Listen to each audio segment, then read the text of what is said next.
Hey guys, it's Jake Mace, the vegan athlete, and in this episode today I'm going to talk to you about the thief that I have become. I'm a criminal who is wanted in many states, and I'm wanted for free plants. No, just kidding. I always am honest and abide by the law, but I do try to work the system as best I can. And what I did today was I went to a local nursery that was nearby me, and they had a wide variety of sweet pepper plants that looked pretty good. And so I asked them, you know, if I bought a flat, could I have a discount? They said sure. So they gave me about a 25% discount off my purchase if I bought the whole flat. And so that looks like 16 plants. But then, in addition to that, what I saw is that every one of these sweet pepper plants, like this one's a red night sweet pepper, each one had two pretty healthy looking plants in it. That one's got two. This one's got two, this one's got two, and they look still pretty young enough that I think that their root system should still be loose enough that I'm pretty sure I could separate each one of these pepper plants, and from one plant there will be born two. So we're going to try to really work the system. We got 25% off our entire order at the nursery, and now we're going to double our order and try to get twice as many plants for the same price. So let's see what I can do. I'll show you my technique, and it may not be the best technique, but I've found that over the years, the last 4 years I've been gardening pretty intensively in Phoenix, that my technique of separating plants has gotten better and better to where there is virtually no shock by the plants when I put them in the ground, and I get healthy pepper plants. In about 2 or 3 months from now, I'll be eating peppers all summer long. In this video, I'm going to also show you my secrets. I have 3 or 4 secrets I'll share with you to show you how to grow the healthiest looking plants even in the Phoenix area, even in the summer when temperatures are north of 110. So here are my secrets. Let's get to the planting. Look at how many pepper plants I have here. And what I'm going to do this year is I'm going to plant them closer together. Last year I planted these guys too far apart in my opinion. My soil is really healthy, has lots of nutrients, rock dust minerals, worm castings, coconut coir, really good compost that's made locally here by Western Organics down on 28th Avenue in Lower Buckeye. A little bit of my compost is from Sing Farms over on Thomas and 101 as well. And since my soil is so healthy, and like a fine alcohol, it's been improving with each year that's gone by. Ooh, it's just getting so nice. That I find that the plants can be planted closer and closer together because they have enough nutrients. So we're going to try this year to get away with planting about 1 plant every square foot with these peppers, and I'll give you guys an update video in about a month or 2 and show you how the progress is on these pepper plants. Now, the trick I've found to enabling yourself to separate plants and not have them die on you is to not water them beforehand. So these guys were obviously watered by the nursery this morning, and they're a little dry. And the gardener in me is like, oh, let's water these guys. But I'm not going to water them in the pots. I'm going to water them once they're in the ground. That's number 1. Number 2, I'm going to plant them right about now. It's about 3:30, 4 o'clock in the afternoon. And that's important because I want these guys to go in the ground as the sun is kind of going down. And that way they have all night to drink in that moisture and absorb those nutrients from this new raised bed. And they'll wake up tomorrow morning with the best chance to survive the heat of the middle of the day. If you plant your plants around 10 a.m., they're going to be a little bit shocked, and the midday sun, midday heat might just zap them and take them out. So I'm going to plant these guys around 4 o'clock because the sun sets at about 6:30, and we're also going to water them right away. As soon as I plant them in the ground, it's going to be a race against the clock and see if I can water them right after I plant them to keep the roots as stress-free and relaxed as possible. I practice and teach Tai Chi for a living, and I teach companies and people how to be relaxed at will using breathing and using smooth movement from ancient China. And so I'm going to try to pass along some of that relaxation style and techniques to these pepper plants. This is a sweet banana pepper. Let's pop them out of the pot here. And those are the roots, looking pretty good, right? Nice looking root system on there. 2 healthy looking plants. They got a little bit of flowers starting, which means they're a little stressed probably, so I'm going to pick those flowers off when I put them in the ground. And I'm going to right now dig 2 holes, one for each plant, before the separation process begins, because I want to make sure I'm putting these guys right in the ground right away. So we're going to go 1 hole here, and then I'm going to do 1 hole clear over here.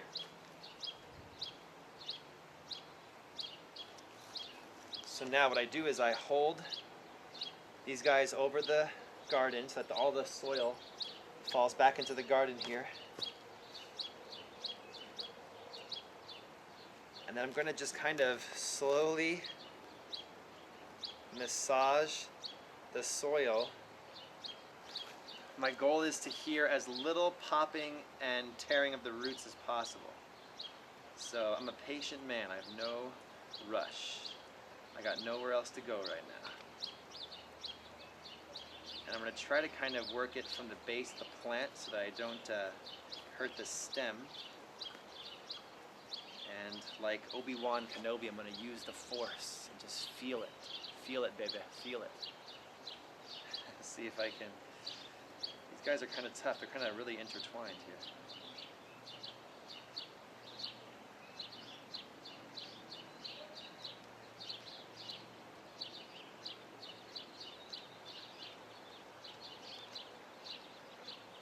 And once they come apart about 1 inch, that's when I get really gentle and just try to kind of slowly separate them without tearing. And I want to keep the root mass as intact as possible. So watch. Can you guys see? There, boom. That's how it works. Then I take this guy and I'll put him right in the ground and make sure the roots are down there. And make him nice and straight. Give him that nice, good new compost. And put his buddy over here on this side. It's kind of like taking twins and separating them at birth.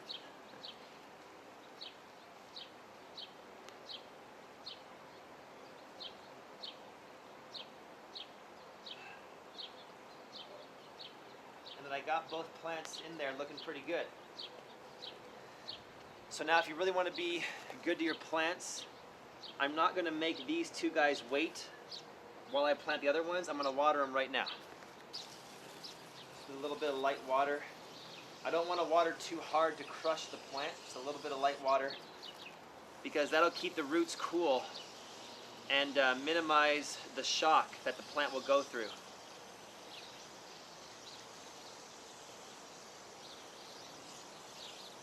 It's kind of like if you were to do a really tough workout or get the shit scared out of you by somebody.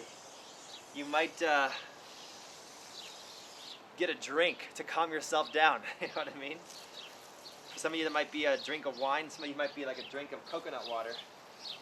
I would rather have the coconut water, but just that little drink makes me very relaxed and allows me to stop and recover. So same thing for the plants.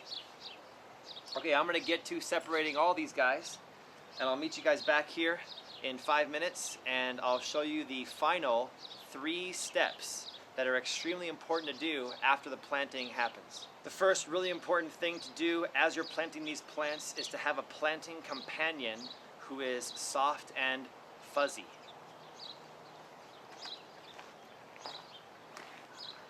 And my planting companion is that guy right there. So let's leave him in the shot so you guys can have a little companion as well. Right, Supai? Alright, I figured you guys might want to see the last 2. We got them all planted out, and if I can take care and patience till the end.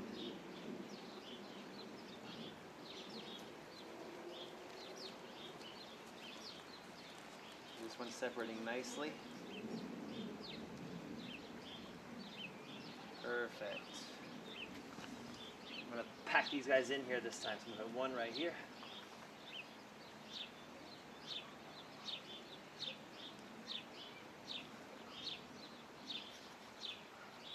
And then put his buddy right next to him in this open spot.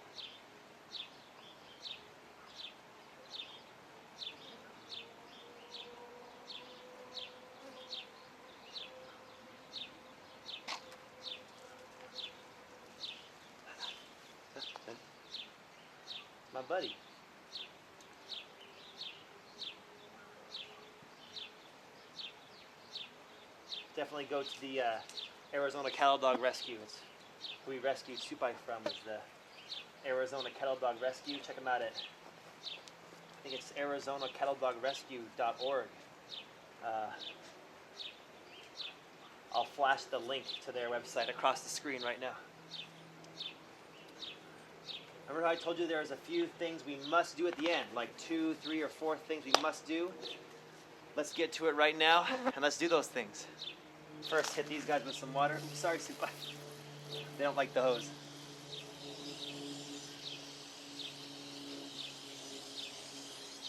I did that with each plant. After I planted each plant, I hit them with some water to keep the roots a little cool and minimize the shock, but not too much water because of the next step. So I've got a 5-gallon bucket full of wood chips here that was just delivered to my front yard. If you guys haven't yet seen my wood chip video, check it out. It's right here. This will tell you how I use wood chips in the landscape. But when I freshly plant the new pepper plants, I immediately tuck them in with some wood chips around the base of each plant, just like this.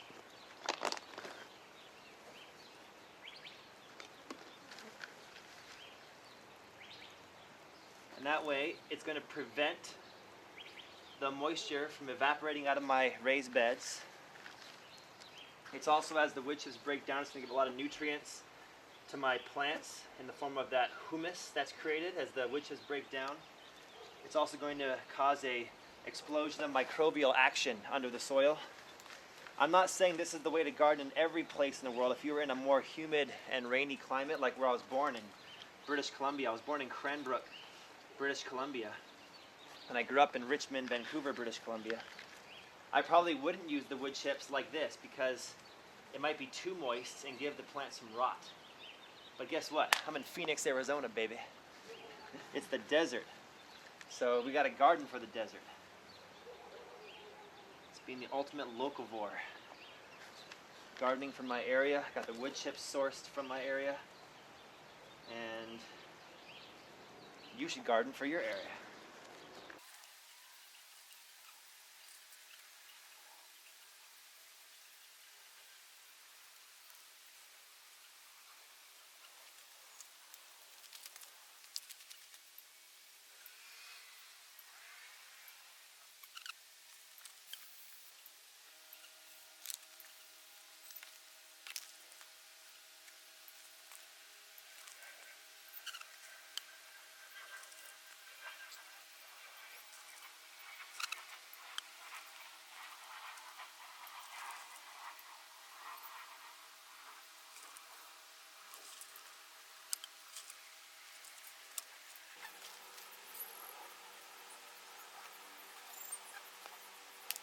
Alright, you guys, well that's it.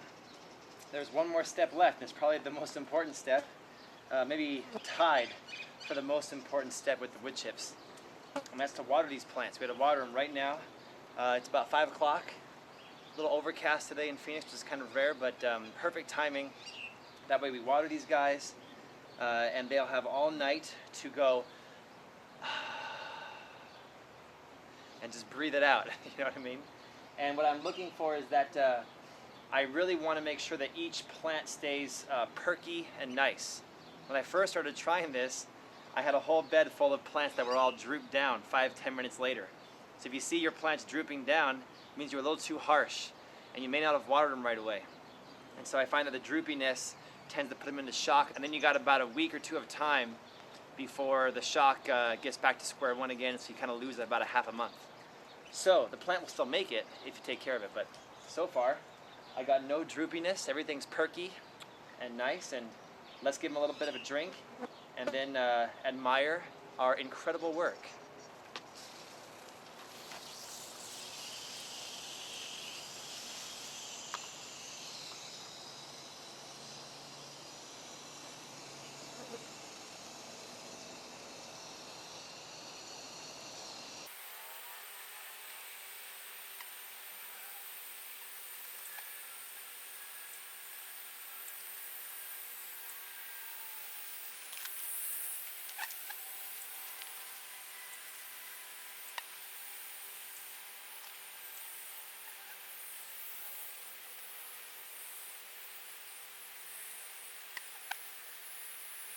Well, that's it, you guys. If you guys like videos like this, hit the like button for me and subscribe to our channel, because in about a month or two, I'll upload an update video and show you how these pepper plants are doing. I want to say too that when you garden like this, with coconut coir in the soil, worm castings, azomite, rock dust minerals, compost, maybe a little bit of gypsum. I put some of my rabbit litter in there from my rabbit chubs, some of the pellets that he poops out, and wood chips on top. You're going to have soil that retains moisture very well, so it's very important not to overwater the plants. I know you guys love your plants, just like I love you guys, but I don't want you guys to overwater your plants, because too much love is not a good thing, and too little love is not a good thing. You gotta have just enough love.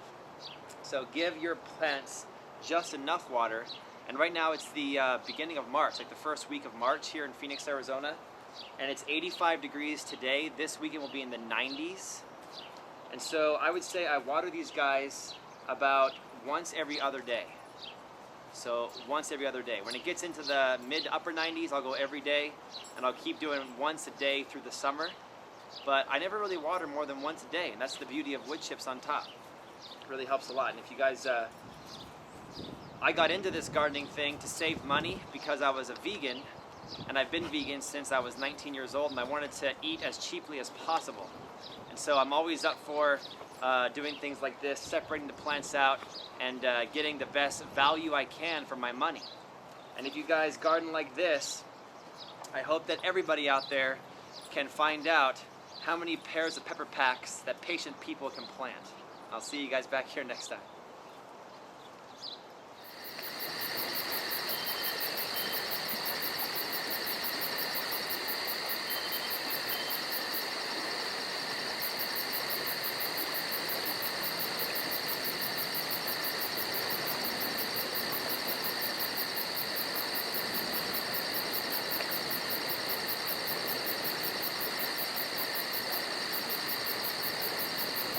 Hey everybody, it's the next morning, and I wanted to give you guys an update as to how the peppers took the overnight sleep. They look really good.